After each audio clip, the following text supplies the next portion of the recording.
기도하겠습니다.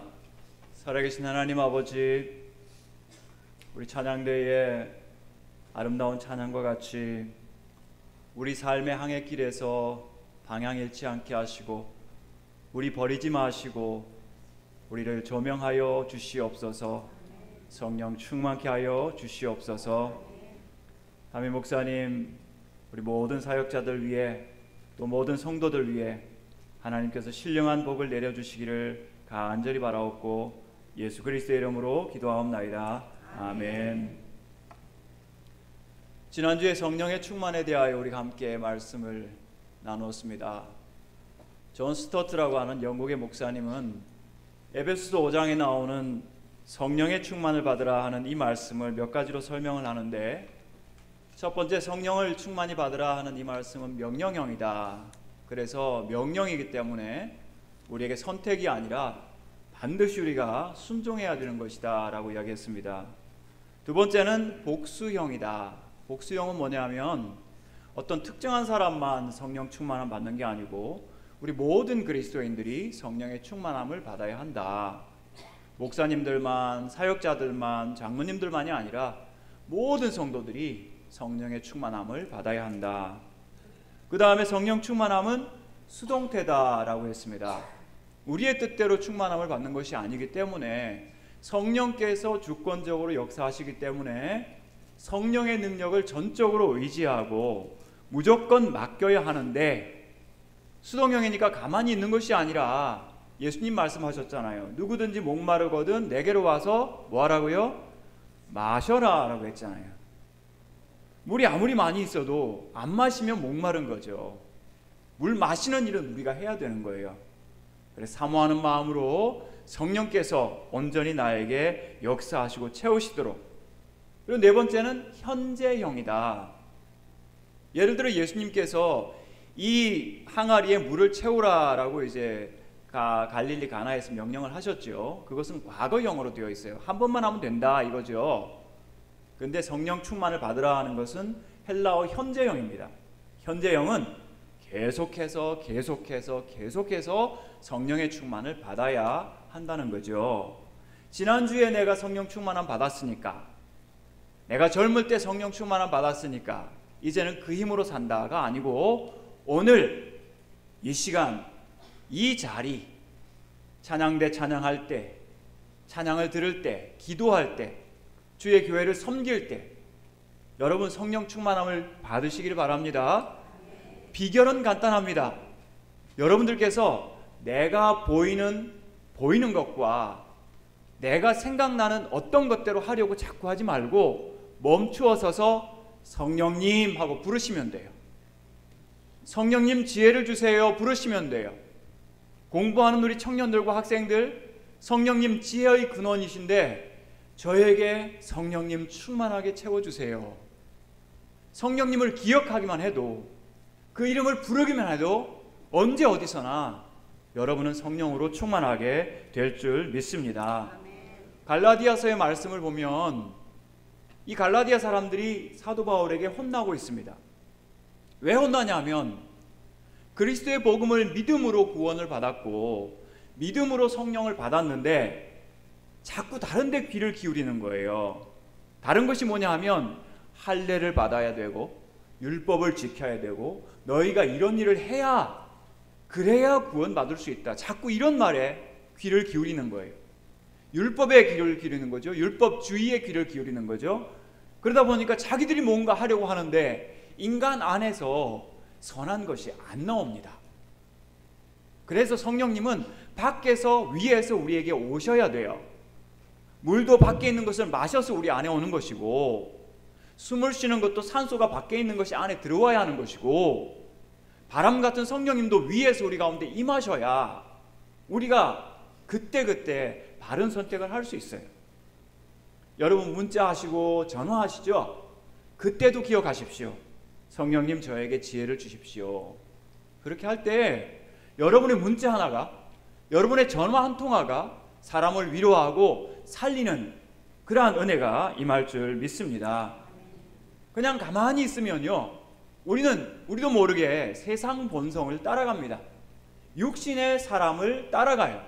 왜냐하면 우리가 몸을 입고 있고 우리에게 죄성이 있기 때문에 꼭 지남철 같아요. 꼭 자석 같아요. 그냥 자연스럽게 그렇게 가요. 그런데 우리에게 성령이 계셔야 될 이유는 뭐냐 하면 이 땅에 사는 동안 혈과 육으로 하는 모든 일을 우리가 하고 있는데 성령께서 계실 때 우리는 비로소 신령한 일들을 할 수가 있는데, 첫 번째는 예수님은 나의 주님이십니다. 여러분, 이 고백은 땅에서 왔습니까? 하늘에서 왔습니까? 하늘에서 왔어요. 혈육에서 온 것이 아니고 하나님 아버지께서 가르쳐 주신 거예요. 육신의 정욕과 안목의 정욕과 이생의 자랑은 세상 사람들 다 하는 것이고 성령 없어도 살아가는 거예요. 하지만 내가 하나님 자녀됨을 믿고 그리고 그 말씀대로 살아가게 하고 예배하게 하는 것, 누가 도와주시는 겁니까? 성령께서 도와주시는 거예요. 근데 성령님 도와주시는 것을 그냥 알아서 하세요 할 것이 아니라 더 사모하고 더 목말라 하고 더 갈급해 하시는, 그래서 성령으로 충만함을 받는 여러분들 되시기를 축복합니다. 제가 본문을 아마 잘못 드린 것 같은데 갈라디아서 5장 22절 23절을 같이 한번 우리 읽어보겠습니다. 본문을 두 절을 같이 읽습니다. 성경 말씀 혹시 띄울 수 있을까요? 외우시죠? 암송하시죠? 그죠? 같이 한번 암송해 보겠습니다. 오직 성령의 열매는, 시작. 오직 성령의 열매는 사랑과 희락과 화평과 오래 참음과 자비와 양선과 충성과 온유와 절제니 이 같은 것을 금지할 법이 없느니라. 아멘. 여러분 잘 외우시네요. 9개나 되는데 그렇게 순서도 안 틀리시고 잘 외우시네요. 열매가 있다고 하는 것은 우리가 나무라는 뜻입니다.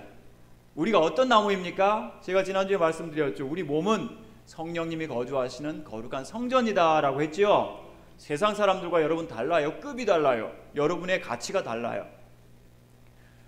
우리가 이제 어디로 가나 성령께서 우리와 동행하시기 때문에 우리는 성령 나무예요. 나무니까 성령의 열매를 맺어야 되는 거죠. 성령의 충만함을 받으면 은사가 임합니다. 그래서 방언도 하고 예언도 하고 병 고치는 은사도 있고 다양한 은사가 있는데 우리가 거기에 막 눈이 혹해지는 경우들이 많이 있습니다. 그런데 은사보다 더 중요한 것이 열매입니다. 지금 여러분 많은 열매들이 맺히고 있죠. 조금 있으면 복숭아도 나오고 수박은 벌써 나왔고, 나무에서 만약 열매가 맺으면 여러분 마음이 어떻습니까? 마음이 굉장히 푸근하고 풍성하고 넉넉하지 않습니까? 은사는 하나님 주시는 신비한 은혜들인데 그것이 잘못된 게 아니에요. 근데 은사를 받으니까 사람이요 교만해지기 쉬워요. 자랑하기 쉬워요. 나 방언한다, 나 예언한다. 자랑하다 보니까 이게 성령님이 주신 건데 자기가 주는 것처럼 착각해가지고 잘못된 사고들이 너무 많이 생기거든요. 은사는 정말 분별력이 필요하고, 여러분 혼자서 저 사람 은사 있대 따라가지 마시고 반드시 목사님의 지도, 교회의 지도를 받으셔야 됩니다. 왜냐하면 은사를 잘못 활용하는 사람들이 굉장히 많기 때문이죠. 우리에게 은사가 있다 해도 자랑할 것이 아니라 그것은 믿음의 신비이기 때문에 마음속에 잘 간직해 두셔야 돼요. 우리가 해야 될 일은 뭐냐 하면 성령의 열매 맺는 거예요. 나무니까 열매를 맺어야 되는 거죠. 열매 나무는, 열매 맺지 않는 나무는 참 안 됐잖아요. 물론 나무마다 용도가 다르기 때문에 열매가 없는 나무도 있지만, 그러나 우리는 성령의 열매를 맺어야 되는데 놀라운 것은 성령의 열매는 9가지가 있는데 9가지 모두 관계의 열매들입니다. 여러분 인간관계 하는 거 쉽습니까? 어렵습니까? 어렵죠. 우리 힘으로 잘 되지 않아요. 그래서 성령님이 필요합니다. 성령님께서 도와주시면 사람 관계에 지혜를 주시고 사람 관계에 다른 사람을 유익하게 하는 열매가 맺게 하시는 거예요. 열매는 즐거운 거예요. 옛날에 프루트라는 영어가 라틴어 프루이라는 말에서 나왔는데 즐기다라는 거거든요. 여러분에게서 성령의 열매가 맺으면 하나님도 즐거워하시고 사람들도 기뻐하는데, 짧은 시간 제가 9가지 열매를 말씀드릴 거예요. 9가지 다 머리에 넣으면 머리가 아프겠죠. 나에게 꼭 맺어야 되는 열매 한 가지만 여러분 생각하세요. 나한테 주시는 한 가지 열매, 내가 이거 붙들고 오늘 예배드리고 또 은혜 받겠다 생각을 하시고 9가지 열매 차근히 한번 우리가 살펴보도록 하겠습니다. 첫 번째 열매가 뭐죠? 사랑의 열매. 사랑의 열매, 우리 모두 사랑하는 마음이 있습니다.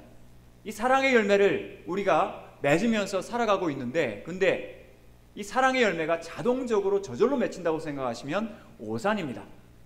그래서 이 사랑의 열매, 첫 번째 열매가 바로 성령께서 주시는 열매라고 하는데, 저는 다른 말로요, 환대라고 하고 싶어요. 환대, 조건 없는 환대. 저는 상담을 하다 보니까 이 세상에서 가장 고상하고 아름다운 사랑이 엄마의 사랑이라고 할 수 있겠는데, 엄마의 사랑도 엄마의 세상적인 욕심과 또는 자신의 관심사 때문에 왜곡되는 것을 볼 수가 있어요. 엄마의 사랑이 조건화되는 거죠. 어떻게 조건화됩니까? 야, 너 이번에 성적 이만큼 받으면 내가 너 이뻐해 줄게, 선물 줄게, 사랑해 줄게. 이게 조건이잖아요. 만약 엄마 마음에 안 들면 그냥 싫은 거예요. 엄마의 사랑, 가장 고상하다고 하지만 그 사랑조차도 세상의 영을 받은 사람들은 왜곡시키는 겁니다. 엄마 반성문이라는 책을 보면 서울교대를 수석 졸업한 어떤 여자 교장 선생님이 반성문을 책에 썼습니다. 얼마나 훌륭한지 자기가 맞는 학급마다 1등 학급을 만드는 거예요. 학부모들은 너무 좋아하죠. 아이들은 죽을 지경이죠. 자기 집에 두 아이가 있는데 그 아이들이 어릴 때 엄마한테 이렇게 질문을 했대요. 엄마 어릴 때 꿈이 뭐였어요? 엄마가 엄마로서 대답하는 게 아니고 선생님으로서 대답합니다. 꿈 같은 거 필요 없어. 성적만 잘 받으면 못 갈 대학이 없어. 이게 엄마 대답입니까? 선생님 대답입니까? 네, 선생님도 그래서는 안 되죠. 어떤 엄마들은 아이가 아프다고 그러면 아프다고 그러지 마. 넌 왜 그렇게 많이 아파? 약한 거 잘못된 거야. 약한 게 잘못된 겁니까? 약한 거는 위로해 줘야 돼요. 공감해 줘야 돼요. 많이 아파? 아이고 어떻게 아파? 좀 쉬었다 해라. 이게 사랑이잖아요. 우리 인간은 근본적으로 죄성을 가지고 있어서 사랑조차도 내가 원하는 것만 사랑해요. 내가 좋아하는 것만 사랑하려고 해요. 내가 좋아하는 것이 있는 사람에게 내가 관심을 얻으려고 해요. 근데 이 땅에 오신 예수님은, 하나님의 아들은 성령으로 기름 붓듯 하신 성령 충만한 분이셨기 때문에 그 예수님께서는 약한 사람, 어려운 사람, 힘든 사람 만났을 때 그들을 판단하지 않으시고 진짜 사랑하시는 것을 볼 수 있어요. 사마리아 여인이 남편이 5명이나 있었잖아요. 정말 기록이지 않습니까? 그 여인이 혼자 외롭게 우물에 와 있을 때 너 남편을 데려와라 했더니 예수님께서 그 여인이 뭐라고 했죠? 저는 남편이 없습니다. 어디 거짓말하고 있어? 이렇게 혼내셨어요? 아니거든요. 네 말이 참되도다. 남편 5이 있었고 지금 사는 남자는 네 남편이 아니니 네 말이 옳다. 따뜻하게 긍정해 주시는 힘이 어디서 나올까요? 성령님으로부터 나오는 거예요. 중풍병자가 주님 앞에 나와서 고침을 받았습니다. 주님의 능력으로 고쳐주셨잖아요. 근데 예수님 뭐라고 말씀하셔요? 내 믿음이 너를 구원하였다. 이 겨자씨만한 작은 희망과 믿음 가지고 주님 앞에 나와서 주님께서 능력으로 사랑으로 고쳐주셔놓고 네 믿음이 크다라고 칭찬해 주시는 거예요. 오늘 낙현교회 사랑하는 성도 여러분, 여러분이 주님 앞에 나와서 예배하며 주님께 주님 도와주세요, 주님 은혜가 필요해요 기도할 때 주님 뭐라고 하시겠어요? 꾸중하시는 것이 아니라 네 믿음이 크다. 너 얼마나 귀하냐? 이 주님의 사랑은요, 성령에게서 온 사랑인데 우리 안에 없는 아름다움을 만드시는 사랑이에요. 그래서 오늘 말씀의 제목이 성령의 열매, 아름다움을 창조하는 사랑. 우리에게는 아름다움이 없어요. 저나 여러분이나. 하지만 하나님께서는 우리를 바라보실 때 예수 그리스도의 그 아름다움으로 말미암아 없는 아름다움을 만드시면서 우리를 사랑하신다면, 사랑은 사람에게서 나오는 것이 아니고 성령의 열매입니다. 저나 여러분이나 성령 충만해서 성령 열매 맺어야 되는 이유가 뭐냐 하면, 이와 같은 본질이 하늘에 하나님께 속한 본질이고 우리에게서 나오지 않기 때문에 오늘 우리는 성령의 열매를 맺어야 하고 그 열매 맺기 위해서 성령님 저에게 충만하게 임해주세요 기도하셔야 돼요. 하나님 아버지께서 이 땅에 예수님을 보내셨잖아요. 예수님이 세례받고 올라오실 때 그 아들이 너무나 귀한 거예요. 너무나 사랑스러운 거예요. 뭐라고 하셨어요? 하늘로부터 소리가 있어 말씀하시되 이는 내 사랑하는 아들이요 내 기뻐하는 자라 하시니라.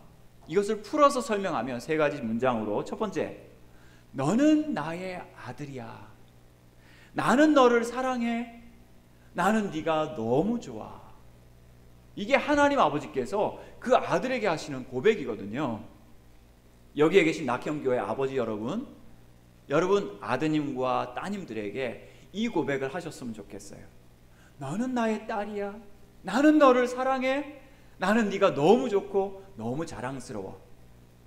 그 말 안 나오는 이유는 성령의 열매가 아직 없는 거예요. 그죠?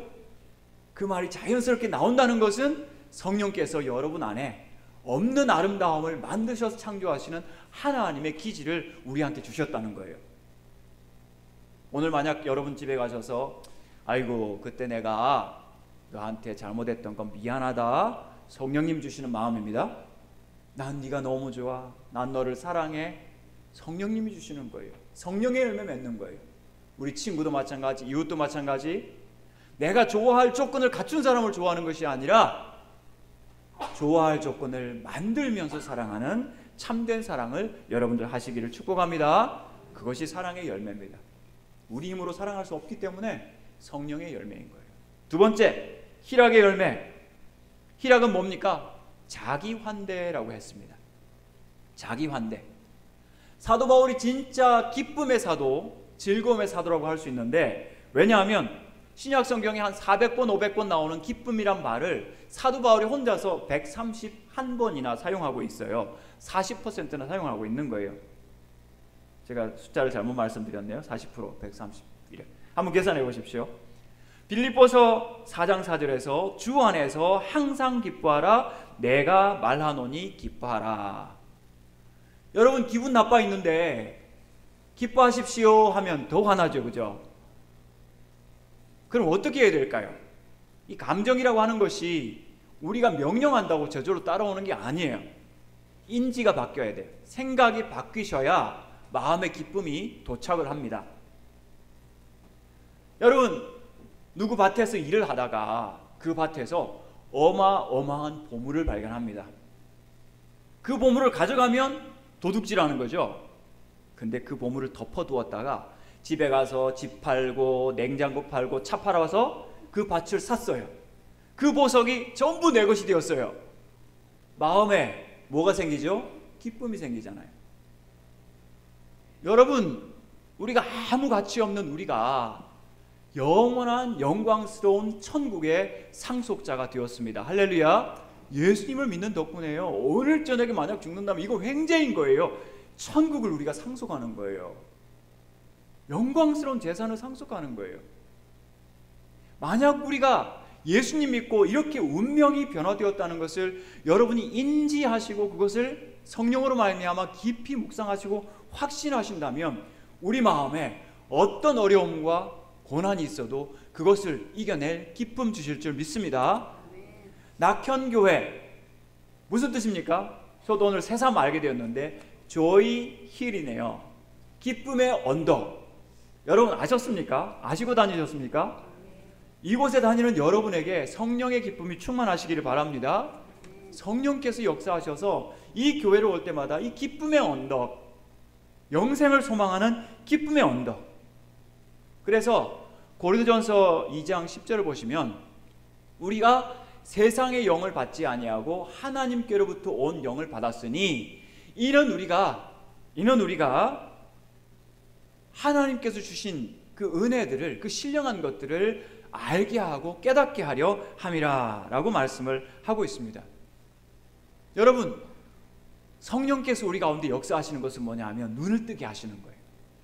성령께서 역사하시는 것은 우리의 마음의 문을 열어주셔서 세상의 영을 받은 사람이 아니라 성령으로 말미암아 하나님이 은혜로 주신 것들을 알게 하시는 거죠. 성령 충만하시기 바랍니다. 그리고 우리가 받은 이 어마어마한 은혜를 우리가 알면 알수록 우리에게 감사와 기쁨이 넘치게 될 줄 믿습니다. 많은 사람들이 어릴 때의 고통스러웠던 성장 과정 때문에 지금 어른이 되어서 우울증과 대인공포증을 앓는 경우들이 있습니다. 혹은 현재 지금 어려운 인간관계 때문에, 환경 때문에, 상황 때문에 우리 크리스찬이지만 이 세상을 살아가면서 기쁨보다는 염려와 고통이 많은 경우들도 있습니다. 또 만약 마음이 우울해지고 무거워지면 아이고 내가 살아서 무엇할까, 내가 살아있는 것이 나에게도 부담이고 남에게도 부담이다, 이런 생각을 하는 경우가 있어요. 여러분, 큰일 날 생각이고 잘못된 생각이에요. 말씀드렸죠. 여러분 한 사람의 가치와 여러분의 소중함은 세상 무엇과 비길 수 없는 거예요. 그래서 루터라고 하는 종교개혁자는 우리가 지금 숨 쉬고 있는 것만 해도 하나님께 영광 돌리는 거다. 여러분 지금 숨 쉬고 계시죠? 여러분 하나님께 영광 돌리고 계신 거예요. 할렐루야. 여러분 존재하는 것 자체가 하나님께 기쁨이 되는 거예요. 그렇다면 여러분 존재를 미워하시면 안 되는 거죠. 어떤 사람들은 이야기하기를 성경에 자기 사랑하는 말이 어디 있느냐라고 했는데, 이웃을 내 몸과 같이, 너 자신과 같이 사랑하라 했을 때 항상 사랑은 나에게서, 나를 사랑하는 데서 출발하거든요. 여러분 자신의 있는 모습 그대로를, 하나님 주신 이 아름답고 완벽한 이 모습을, 완벽하진 않지만 하나님 때문에 완벽해진 우리의 모습을 사랑하는 여러분들 되시길 바랍니다. 여러분, 아기들이 요즘 얼마나 귀하지 않습니까? 애기들을 이렇게 목욕을 시킬 때 엄마가 얼마나 조심하잖아요. 그죠? 눈에, 코에, 귀에, 입에 물 들어갈까봐 조심조심 애기를 이렇게 씻기고 닦입니다. 애기를 이렇게 목욕을 잘 시킨 다음에 물 버리세요? 애기 버리세요? 너무 웃기는 질문을 했나요? 물 버려야죠. 더러운 물을 버려야죠. 여러분 한 분 한 분 원숭이 닮으셨어요? 하나님 닮으셨어요? 하나님 닮았잖아요. 하나님이 자기 닮게 만들어 놓으시고 그 아들 예수 그리스도의 피로 여러분을 깨끗하게 씻어 놓으셨는데, 아이고 나는 쓸모없어, 아이고 나는 불필요한 존재야, 이렇게 생각하시는 것은 하나님께서 기뻐하시는 게 아니죠. 그죠? 하나님은 여러분을 예뻐해서, 그죠? 정말 잠잠히 여러분의 이름을 부르며 사랑하시고 즐거이 부르며 기뻐서 좋아서 어쩔 줄 몰라 하시는데, 아이고 나는 이러고 계시면 되겠어요? 그건 열매가 아니죠. 그죠? 하나님께서 성령으로 말미암아 기대하시는 것은 낙현교회, 기억하십시오, 희락의 열매, 자기를 환대하는 이 열매를 성령 안에서 꼭 맺으시기 바랍니다. 그래서 근심과 어려움과 아픔이 올 때 성령님 제가 근심하고 있네요, 성령 충만함 주셔서 기쁨의 열매, 희락의 열매 맺게 하여 주십시오. 기도하시는 여러분 되시기 바랍니다. 성령님 의지하셔야 돼요. 감정 내가 내 마음대로 못해요. 성령님께서 도와주시고 감동하셔야 되는 거죠. 세 번째, 화평, 평화. 이거는 이음이라고 하겠습니다. 이어주는 거. 마태복음 5장 9절 같이 읽겠습니다. 5장 9절 같이 읽겠습니다. 시작.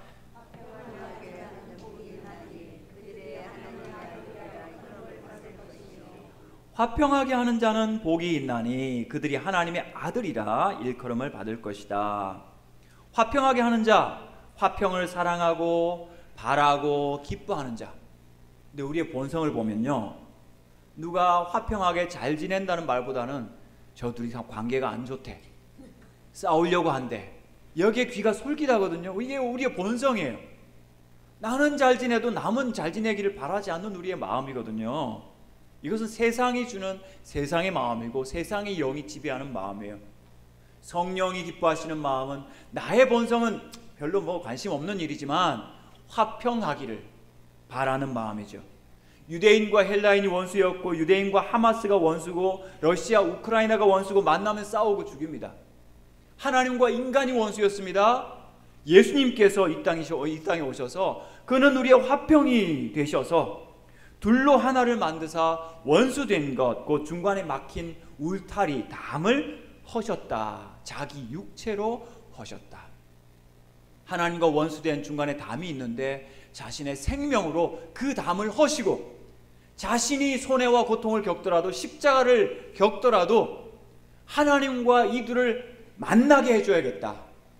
자신의 하나님 아들 그 권세를 내려놓으시고 죄인인 우리를 하나님 아들로 자녀로 권세를 삼아주시고 우리를 하나님 자녀로 맞아주신 거죠. 그래서 구약성경에 예수님에 대해서 예언하실 때 평화의 왕이다라고 했고, 예수님께서 탄생할 때 천사들이 지극히 높은 곳에서는 하나님께 영광이요 땅에서는 기뻐하심을 입은 자들 중에 평화로다. 할렐루야. 하나님과 우리의 평화, 우리와 이웃과의 평화, 어디서 옵니까? 성령께서 우리에게 예수님을 통해서 주시는 것이 평화입니다. 혹시 내가 나의 자녀들과 나의 이웃들과 관계가 좋지 않은 것이 있다면, 그 사람이 옳지 않고 그 사람이 잘못했다 하더라도 하나님 불쌍히 여겨주셔서 이 관계를 화목하게 하는 피스메이커가 되게 하여 주시옵소서. 예수님은 마태복음 12장에서 내가 내 영을 그에게 줄 터이니 그는 다투지도 아니하며 들레지도 아니하리니 아무도 길에서 그 소리를 듣지 못하리라. 상한 갈대를 꺾지 아니하며 꺼져가는 심지를 끄지 아니하기를 심판하 이길 때까지 하리니 또한 이방들이 그의 이름을 바라리라. 이렇게 말씀하고 있습니다. 하나님께서 하나님의 영을 예수에게 주었을 때 상한 갈대 꺾지 않으시고 꺼져가는 심지 끄지 아니하시는 그러한 자로, 화평케 하는 자로 이 땅에 오신다는 거죠. 오늘 우리도 그래야 됩니다. 성령 안에서 상한 갈대 끄지 마시고요, 꺾지 마시고 꺼져가는 심지 끄지 아니하시는 여러분들 되시기 바랍니다. 오늘 부모님들 만나가지고 건배사 할 때 쓰죽 하신다고요. 다 쓰고 죽자. 남겨놓으면 싸우니까 참 안타까운 일이죠, 그죠? 이거는 믿는 사람 안 믿는 사람 관계 없는 것 같은데, 우리 형제 간에, 우리 가정 안에서 화평케 하시는 여러분들 되시기 바랍니다. 그래서 관계를 이어주는 사람이 될지언정 관계를 무너뜨리는 사람 되지 말자. 네 번째는 오래 참음입니다. 오래 참음. 오래 참음은 다른 말로 견딤이라고 하겠습니다. 견디는 거 어렵습니다. 여러분 더위 견디기 힘드시죠? 한 번은 제가 상담을 하는데 어떤 여자 집사님께서 오셨어요. 그 남편분에 대해서 이야기를 하면서 이렇게 이야기합니다. 저는 남편을 더 사랑하지 않습니다. 우리 사이에 사랑 같은 거 느끼지 못합니다. 그저 참고 삽니다. 제가 그 남편분을 알기 때문에 무슨 뜻인지 잘 압니다. 충분히 이해가 됐어요. 공감도 되고 얼마나 힘들까 생각을 했는데, 이 말씀도 생각났어요. 고린도전서 13장 4절, 사랑은 오래 참고. 집사님, 그게 진짜 사랑이에요. 동의하십니까? 참고 사는 거 진짜 사랑입니다. 사랑은 오래 참는 거니까, 그죠? 오늘날 사람들은 전부 자기 권리 이야기합니다. 내 권리, 내 이익, 이거 이야기하지 내가 손해본다는 생각하지 않지요. 하지만 오래 참고라는 이것은 원어적으로 내 삶에 다가온 고통을 최대한 견디는 거, 한번 견뎌보는 거. 내 힘으로 안 되기 때문에 성령님 도와주셔서 이 견딤의 열매를 저에게 맺게 하여 주십시오. 우리 예수님께서는 자신에게 닥친 모든 폭력과 횡포를 참고 견디셔서 마침내 영광의 자리에 오르지 않으셨습니까? 그 덕분에 우리가 하나님 자녀 되었는데, 오늘 우리도 주어진 환경 속에서 한번 견뎌보시는 여러분 되시기 바랍니다. 한번 참아보시고요, 한번 이겨보십시오. 그래서 결혼 이후에 발견되는 배우자의 약점은 발견하는 사람 책임이다. 한번 견뎌보십시오. 우리 힘으로 되지 않으니까 성령의 열매를 한번 견뎌보시고 오래 참으시는 여러분들 되시기 바랍니다. 다섯 번째, 자비는 다른 말로 긍휼입니다. 우리 주님은 우리를 불쌍히 여기셨죠. 병든 사람들 만날 때마다, 죄인들 만날 때마다 불쌍히 여기사 나병 환자를 고쳐주시고, 불쌍히 여기사 나인성 과부의 아들을 살려주시고, 불쌍히 여기사 4,000명을 먹여주셨어요. 긍휼 없는 기적은 사탄입니다, 여러분. 마태복음 4장에서 돌들로 떡덩이가 되게 해서 네 배를 불려봐라, 마귀죠. 사두개인들과 바리새인들이 하늘로부터 오는 표적 한번 보여주세요. 금방 예수님께서 4,000명을 먹여 기적으로 그들을 채워주시고 긍휼로 배부르게 해주셨는데, 표적 한번 보여주시오. 그럼 보고 우리가 분석하고 분별하고 믿겠소. 사탄이 하는 짓이죠. 십자가에서 내려오면 내가 믿을게, 사탄이 하는 소리예요.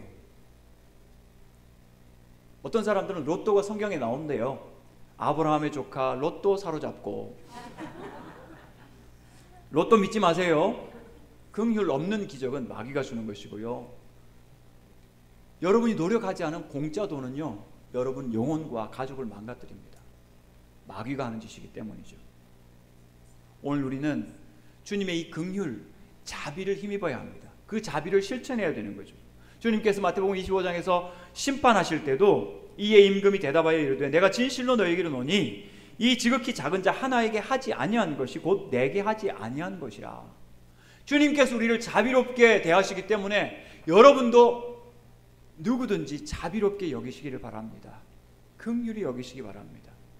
세상 악한 자들은 우리를 이용하려고 하지만 우리는 그 고통당하는 자들에게 어떻게 도움이 될까? 그래서 자비의 열매는 긍휼의 열매다. 여섯 번째, 양선의 열매가 있죠. 양선은 주는 거예요. 자비는 마음의 태도라면 양선은 행동하는 거예요. 그래서 예수님은 그 마음에 긍휼과 자비가 가득하면서 직접 선을 행하신, 많은 선한 일을 행하셨다고 베드로가 나중에 고넬료에게 이야기하지 않습니까? 많은 선을 행하셨잖아요. 자비로운 마음만 있는 것이 아니라 실천을 해야 되는 거죠. 여러분, 나한테 지금 도와줄 마음이 있지만 그것을 돈을 꺼내서 나눠주는 것은 의지와 행동과 실천이 필요하거든요. 내 힘으로 안 돼요. 내 힘으로는 자꾸 안으로 오그라들어요. 성령님이 필요해요. 성령님께서 도와주셔서 선한 마음 주시면 딱 눈 감고 실천. 이게 양선입니다. 양선은 주는 거예요. 에베소서 5장 25절 남편들아 아내 사랑하기를 그리스도께서 교회를 사랑하시고 그 교회를 위하여 자신을 무엇같이 하라? 주심같이 하라. 부부관계를 이야기하면서 그리스도와 교회 관계를 이야기하는 거예요. 그리스도께서 낙현교회 사랑하는 성도 여러분을 위하여 자신을 다 주신 것처럼 남편은 아내에게, 아내는 남편을 위하여 다 주어라. 오늘날 부부관계에 많은 문제가 나는 저 사람한테 왜 이것을 못 받았지? 왜 못 받고 있지? 받을 것 생각하니까 문제가 생기는 거예요. 내가 주지 못한 것은 뭘까? 내가 베풀지 못한 것은 무엇이지? 라고 생각하면 문제의 관점이 달라질 겁니다. 사랑하는 남편 여러분, 아내를 위하여 내가 주지 못한 것은 뭐지? 내가 인색하게 지금 내 것이라고 고집 부리는 것은 뭐지? 이것을 발견하고 변화되는 것은 성령의 열매입니다. 완고하게 고집 부리는 것은 세상의 영의 역사죠. 그래서 성령 충만함 받을 때 양선의 열매, 줌의 열매를 실천하시는 여러분들 되시기 바랍니다. 일곱 번째, 충성. 충성의 열매. 충성의 열매는 다른 말로 머무름의 열매라고 하겠습니다. 머무르는 것. 유대인들에게 가장 신실하고 충성된 사람은 모세입니다. 민수기 12장 7절에서 하나님께서도 모세에게 칭찬하셨습니다. 같이 한번 읽어보겠습니다. 시작. 내 종 모세와는 그렇지 아니하니 그는 내 온 집에 충성합니다. 그와는 내가 대면하여 명백히 말하고 은밀한 말을 허락하지 아니하며. 아멘. 하나님께서 인정하신 충성된 사람, 충성된 사람은 하나님 부르신 그 자리에 머무르는 사람이라고 할 수 있겠습니다. 하나님께서 그 모세의 충성됨을 높이 평가해 주셨어요. 그런데 이 충성됨과 신실함에 있어서 모세보다 더 탁월한 분이 계십니다. 누구일까요? 예수님이십니다. 히브리서 3장 2절 보니까 그는 자기를 세우신 이에게 신실하시기를 모세가 하나님의 온 집에서 한 것과 같이 하였으니. 그러나 모세는 종으로서 신실했지만 예수님은 하나님의 아들로서 그 아버지의 뜻을 이루기 위하여, 모세는 우리를 위하여 대신 죽지 않았지만 예수 그리스도는 죽기까지 아버지께 복종하신 신실하신 분이십니다. 오늘 우리를 하나님께서 어디로 부르셨던지 충성하고 머무르시는 여러분들 되시기 바랍니다. 교회를 위하여 섬기고 가정을 위하여 봉사하시는 거, 여러분 충성심이 필요합니다. 나의 의지로 금방 끝이 나버려요. 소진됩니다. 하지만 성령께서 역사하시면 우리는 오래 갈 수가 있어요. 충성될 수가 있는 거죠. 사도행전 30장 사도 바울의 마지막 고별 설교를 한번 들어보겠습니다. 읽어보겠습니다. 시작. 보라, 이제 나는 성령에 매여 가는데 거기서 무슨 일을 당할는지 알지 못하노라. 오직 성령이 각 성에서 내게 증언하여 결박과 환난이 나를 기다린다 하시나 내가 달려갈 길과 주 예수께 받은 사명 곧 하나님의 은혜의 복음을 증언하는 일을 마치려 하면은 나의 생명조차 조금도 귀한 것으로 여기지 아니하노라. 아멘. 정말 가슴 뭉클하고 눈물 나는 고백인데요. 예루살렘에 어떤 것이 나를 기다리는지 결박과 환난이 나를 기다린다 하시지만 주 예수께 받은 사명 위하여 나의 생명조차 조금도 귀한 것으로 여기지 아니하노라. 사도 바울이 의지가 강한 것일까요? 아닙니다. 나는 성령에 매여 오직 성령에 매여서 가는 거예요. 여러분께서 주의 교회를 위하여, 가정을 위하여, 여러분의 직장을 위하여, 사업을 위하여 기도하실 때 성령에 매이시는 여러분들 되시기 바랍니다.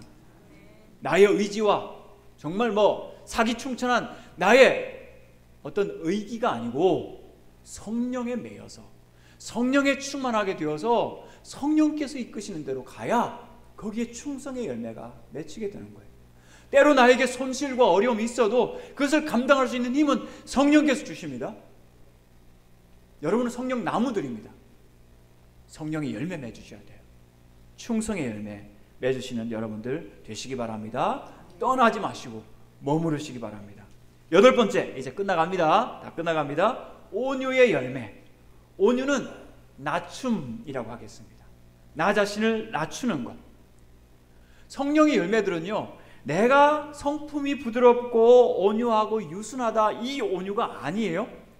성경에 말하는 착함과 온유함은 하나님의 법에 복종할 마음의 준비가 된 상태를 말하는 거예요. 말씀에 절대 복종하지 않는 것이 마귀죠. 악한 것이고, 그죠? 교만한 것이죠. 성령께서 역사하시면 우리에게 온유함을 주십니다. 나 자신을 낮추게 하시고 나보다 남을 낮게 여기면서 의로움과 착함의 열매를 맺게 하시는 거예요. 여러분의 성품이 타고나서 착한 사람이 있지만 그것으로 천국 가지 못해요. 물과 성령으로 거듭나서 성령의 열매를 맺는 사람이 천국 가는 사람이에요. 어떤 학벌, 어떤 배경이 있든지 성령으로 거듭나서 성령으로 열매를 맺을 때 참된 하나님의 백성인 것을 우리가 분별할 수 있게 되는 거죠. 다윗이 아들 압살롬에게 반역당해가지고 피난을 가고 있었습니다. 시므이라고 하는 사람이 나와서 막 돌을 던지면서 먼지를 던지면서 욕을 합니다. 이 사악한 자여, 가거라 가거라. 우리말로 하면 꺼져라. 그때 옆에 있던 칼찬 장군 하나가 저 개같은 존재를 가서 죽여버릴까요? 그때 다윗이 뭐라고 했는지 아십니까? 몸에서 난 아들도 내 생명을 해하려 하거든. 하물며 이 베냐민 사람이랴. 여호와께서 그에게 명령하신 것이니 그가 저주하게 버려두라. 혹시 여호와께서 나의 원통함을 감찰하시니 오늘 그 저주 때문에 여호와께서 선으로 나를 갚아주시리라. 이 온유함을 여러분도 가지시기 바랍니다.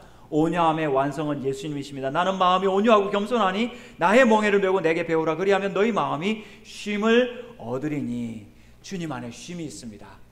복음 안에 쉼이 있어요. 주님 안에 참된 안식을 누리시고 다른 사람에게 쉼을 주시는 온유한 사람, 온유의 열매 맺으시기를 바랍니다. 마지막, 절제의 열매. 절제는 멈추는 겁니다. 저도 절제해야 됩니다. 멈추겠습니다. 절제는 열정에 이끌리는 것이 아니라 멈추어서, 열정의 감정에 이끌리는 것이 아니라 멈추어 서서 하나님을 찾고 하나님의 도우심을 간구하는 것입니다. 마귀가 하와를 유혹했을 때 나무를 본즉 먹음직도 하고 보암직도 하고 지혜롭게 할 만큼 탐스럽기도 한 나무인지라. 열매를 먹고 남편한테 주는 열정 아닙니다. 잘못된 것에 이끌리는 열정, 가슴 두근거림, 그 열정 아닙니다. 그 잘못된 거예요.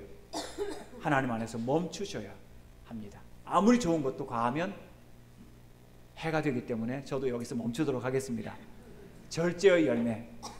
맺으시는 여러분들 되시기 바랍니다. 말씀을 맺겠습니다. 성령의 열매를 맺으십시오. 같이 한번 암송하겠습니다. 다시 암송하고 마치겠습니다. 오직 성령의 열매는 시작. 오직 사랑과 희락과 화평과 오래 참음과 자비와 양선과 충성과 온유와 절제니 이 같은 것을 금지할 법이 없느니라. 성령 충만하시고 성령의 열매 많이 맺으시는 낙현교회 모든 성도들 되시기를 주의 이름으로 축복드립니다. 기도하겠습니다. 하나님 아버지, 성령의 열매를 묵상합니다. 성령 충만케 하여 주시고 이 아름다운 열매를 주렁주렁 맺는 하나님의 기쁨이 되고 이웃의 기쁨이 되는 우리 사랑하는 낙현교회 모든 성도들 되도록 축복하여 주시옵소서.